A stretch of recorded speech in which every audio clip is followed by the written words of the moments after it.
کہ جب سے یہ لوگ برسر اقتدار آئے ہیں اور جناب وزیر اعظم صاحب کے میں سمجھتا ہوں تقریب جو تھی حلف کے حوالہ سے، اس حلف میں لفظ خاتم النبیین پہ ان کا بار بار اٹکنا، پھسلنا، اور پھر مصنوعی جو ہنسی تھی اس وقت کی اور معنی خیز ہنسی تھی، آج اقلیت کے حوالہ سے قومی اقلیتی کمیشن جو ترتیب دیا جا رہا ہے اور اس میں قادیانیوں کی نمائندگی کا ہماری وفاقی کابینہ نے ابھی مطلب پاس کر لیا ہے اور اس کی ساری سٹیٹمنٹ ہمارے سامنے آ چکی ہے۔ تو میں سمجھتا ہوں موجودہ حکومت جس ایجنڈا کے تحت لائی گئی تھی، بین الاقوامی ایجنڈا، انٹرنیشنل ایجنڈا، ہماری حکومت اس پہ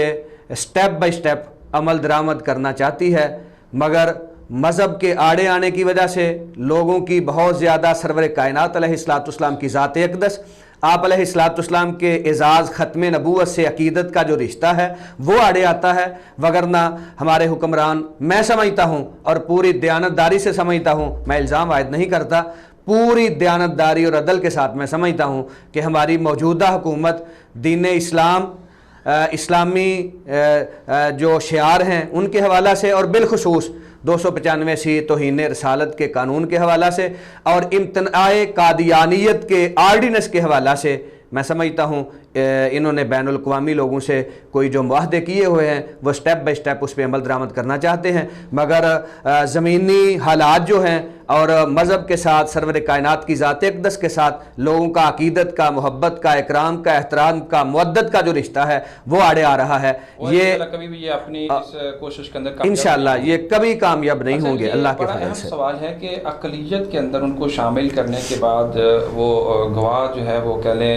چست اور مدعی جو ہے وہ سست والا معاملہ کہ وہ تو اپنے آپ کو اقلیت ماننے کے لیے تیار نہیں ہے اور ہم ان کو اقلیت قرار دے رہے ہیں۔ اگر اقلیت قرار دینے کے بعد کیا ایسی چیزیں ہیں جو سامنے آ جائیں گی جبکہ وہ جب سے کافر ڈکلیئر ہوئے ہیں 1973 سے لے کے اب تک کہ نہ وہ اپنی مساجد کو مساجد کا درجہ دے سکتے ہیں، نہ وہ تبلیغ کر سکتے ہیں، نہ تقریر نہ تحریر، کچھ بھی نہیں کر سکتے، تو یہ پھر آج کیا ضرورت پیش آئی کہ یہ سب کچھ کیا جا رہا ہے؟ دراصل میں سمجھتا ہوں قاری صاحب ہمارے وزیر اعظم صاحب بالخصوص اور موجودہ حکومت بالعموم وہ قادیانیوں کو رعایت دینے کے لیے اور ان کو ملکی سطح کی سیاست میں حصہ لینے کے لیے اور ان کو عبادت کے حوالہ سے، تبلیغ کے حوالہ سے آزادی دینے کے لیے جو ان پہ انٹرنیشنل پریشر ہے وہ اس پریشر کو برداشت نہیں کر پا رہے، اور ہو سکتا ہے ان کا کوئی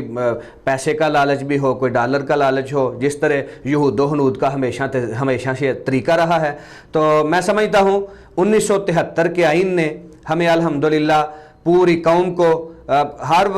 گروہ، پیپلز پارٹی ہو، مسلم لیگ ہو، دیگر سیاسی طبقات فکر ہوں، وہ 1973 کے آئین کی بات کرتے ہیں، اس کی بالادستی کی بات کرتے ہیں، اس کے دفاع کی بات کرتے ہیں اور ان کا حق ہے، کرنی چاہیے، مگر میں سمجھتا ہوں اہل مذہب، اہل دین اور سرور کائنات کی ذات اقدس سے محبت اور عقیدت رکھنے والے لوگ 1973 کے آئین کی بالادستی اور اس کے دفاع کی اس لیے بات کرتے ہیں کہ وہ ضامن ہے سرور کائنات کی ختم نبوت کا، وہ ضامن ہے سرور کائنات علیہ السلام کی عظمت کا، آپ کے مقام کا، آپ کے مرتبہ کا، اور 1973 کے آئین نے ہمیں یہ پیغام دیا ہے کہ قادیانی اپنی عبادت گاہ کو مسجد نہیں کہہ سکتے، اپنی عبادت گاہ میں اذان کے نام پہ اذان نہیں دے سکتے، وہ کلمہ شریف اپنی عبادت گاہ میں اویزاں باہر نہیں کر سکتے، اور اسی طرح دیگر جو معاملات ہیں۔ تو قومی کمیشن برائے اقلیت میں ان کو لانے کا مقصد ہی یہ ہے، انہوں نے آج تک ہمارے آئین کو قاری صاحب تسلیم نہیں کیا، وہ پاکستان کے غدار ہیں، وہ آئین پاکستان کے غدار ہیں، وہ دستور پاکستان کے غدار ہیں، وہ خود اپنے آپ کو غیر مسلم اقلیت انہوں نے آج تک نہ قبول کیا ہے ڈکلیئر کرنے کے باوجود، حالانکہ ان کو غیر مسلم اقلیت، اور وہ ابھی بھی کرنے کے لیے تیار نہیں، بلکہ یہی کنڈیشن ہے، بلکہ بہت سارے وہ عاطف لوگوں کو بہت سارے عہدے بھی دیے گئے لیکن انہوں نے عہدے چھوڑ دیے، اپنی وزارتیں چھوڑ دی دوسرے لفظوں میں، لیکن انہوں نے اپنے آپ کو جو ہے وہ غیر مسلم سمجھنا جو ہے وہ برداشت۔ اور پھر جناب قاری عمر وقاص صاحب ضمن میں یہ عرض کروں گا کہ ان کو غیر مسلم اقلیت علماء نے ڈکلیئر نہیں کیا، اہل مذہب نے ڈکلیئر نہیں کیا، پاکستان کی قومی اسمبلی نے متفقہ طور پر 7 ستمبر 1974 الحمدللہ متفقہ طور پہ اور بڑی بحث کے بعد تمہیز کے بعد میرا خیال ہے قومی اسمبلی کے 96 اجلاس اور سیشن ہوئے ہیں اس معاملہ میں. مرزا ناصر کو بلایا گیا، اس وقت کے یحییٰ بختیار اٹارنی جنرل صاحب نے سوالات کیے اور دودھ کا دودھ پانی کا پانی ہوا، اور الحمدللہ پاکستان کی قومی اسمبلی متفقہ طور پہ الحمدللہ یہ بہت بڑا اعزاز ہے اس اسمبلی کا. اللہ تعالیٰ موجودہ اسمبلی کو بھی اپنا کردار ادا کرنے کی توفیق عطا فرمائے. تو پاکستان کی قومی اسمبلی نے ان کو غیر مسلم اقلیت ڈکلیئر کیا ہے، اور اس وقت سے لے کر آج تک انہوں نے آئین پاکستان کو تسلیم نہیں کیا، دستور پاکستان کو تسلیم نہیں کیا، انہوں نے اپنی اقلیتی حیثیت کو آج تک تسلیم نہیں کیا. وہ اپنے آپ کو احمدی مسلمان کہتے ہیں، غیر مسلم اقلیت انہوں نے آج تک نہیں اپنے آپ کو کیا. چھتری لینے کی کوشش کرتے ہیں اور وہ انشاءاللہ ناکام رہیں گے. اچھا، میں لاسٹ جو سوال آپ کو اس طرف لے کے آنا چاہوں گا کہ آج مختلف مذہبی جو سکالر ہیں الحمدللہ کام کر رہے ہیں، جس کے اوپر سر فہرست ہمارے ایک جید عالم دین نوجوان جس کا نام نامی اس میں گرامی جناب علامہ ابتسام الہی ظہیر ہے، علامہ ہشام الہی ظہیر ہیں، وہ ماشاءاللہ بہت ایکٹیو ہو کے کام کر رہے ہیں. تو آپ کیا سمجھتے ہیں کہ ان سمیت دیگر تمام مکاتبہ فکر کو، علماء کو اس موقع پر کیا کردار ادا کرنا چاہیے؟ میں سمجھتا ہوں حضرت علامہ احسان الہی ظہیر شہید رحمۃ اللہ تعالی علیہ کے صاحبزدگان، ہمارے ممبر و محراب کے وارث، ممبر و محراب کے ترجمان اور مرکزی جمعیت اہل حدیث پاکستان کی وہ آواز ہیں. امیر محترم حضرت علامہ سینیٹر پروفیسر حافظ ساجد میر صاحب حافظ اللہ تعالیٰ کی قیادت میں، سرپرستی میں وہ کام کر رہے ہیں. ان کا کام جماعت کا کام ہے، مسلک کا کام ہے، مرکزی جمعیت اہل حدیث کا کام ہے. تو الحمدللہ اسی طرح جماعت نے شعبہ ختم نبوت کے حوالہ سے ایک ونگ بنایا ہے، عالمی تحریک ختم نبوت اہل حدیث. الحمدللہ اس کے کنوینئر ہیں جناب ڈاکٹر مولانا عبدالحفیظ مظہر صاحب، وہ اپنی سطح پہ کام کر رہے ہیں. تو میں سمجھتا ہوں قاری صاحب اس وقت ہمیں ضرورت ہے تمام مکاتب فکر کو، تمام مشالک کو، اہل دین کو، دیندار سارے طبقہ کو وہ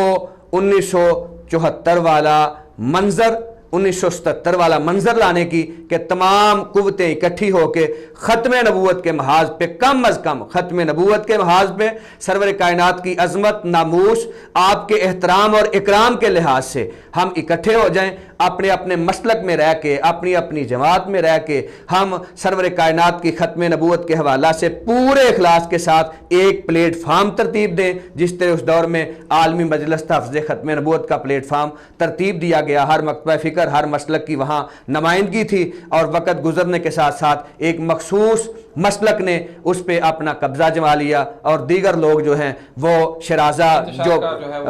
شرازہ بکھر گیا اور وہ سلسلہ آگے نہ چل سکا. اس وقت ہمیں ضرورت ہے قاری صاحب، قادیانی ہوں، یہودی ہوں، اپنا عیسائی ہوں، سکھ ہوں، ہندو ہوں، وہ سارے لوگ الکفر ملت واحدہ، وہ سارے اکٹھے ہیں اپنے مفاد کے لیے، اپنے اپنے معاملات کے لیے.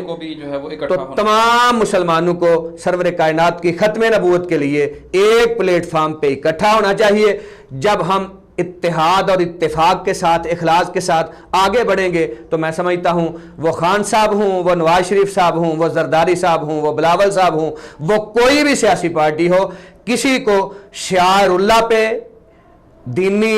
حوالہ سے، سرور کائنات کی ختم نبوت اور آپ کے ناموس کے حوالہ سے وار کرنے کی جرت نہیں ہوگی انشاءاللہ. جی ناظرین، جیسا کہ آپ نے دیکھا اور سنا، میرے ساتھ موجود تھے محترم مکرم مفتی کفایت اللہ شاکر، جو جنرل سیکرٹری ڈسٹرکٹ امن کمیٹی سیالکوٹ بھی ہیں اور ناظم تبلیغ مرکز جمعیت اہل حدیث پاکستان بھی ہیں پنجاب. انہوں نے بڑے واضح انداز اور مدلل الفاظ میں یہ دو ٹوک پیغام دیا ہے کہ ہمیں آج مل کر واعتصموا بحبل اللہ جمیعا ولا تفرقوا، اس چیز کو اپنانا ہوگا. اپنے اختلافات کو بالائے طاق رکھتے ہوئے ختم نبوت کے حوالے سے، عقیدہ توحید کے حوالے سے ہمیں ایک پلیٹ فارم پر جمع ہونا ہوگا، اور کافروں کو، یہ تمام سازشیوں کو ہمیں ایک پیغام دینا ہوگا کہ ہر چیز پہ جو ہے وہ کمپرومائز ہو سکتا ہے، لیکن ختم نبوت پر کوئی کمپرومائز نہیں ہو سکتا. انشاءاللہ بفضل اللہ تعالیٰ نئے پروگرام میں نئے انداز کے ساتھ آپ سے جلد ہوگی ملاقات بفضل اللہ تعالیٰ. اس وقت تک مجھے جو ہے وہ اجازت دیجیے. دیکھتے رہیے ایڈین نیوز. مزید خبروں، تبصروں اور تجزیوں کے لیے ہماری ویب سائٹ www.ednpk.tv وزٹ کیجیے. اللہ حافظ.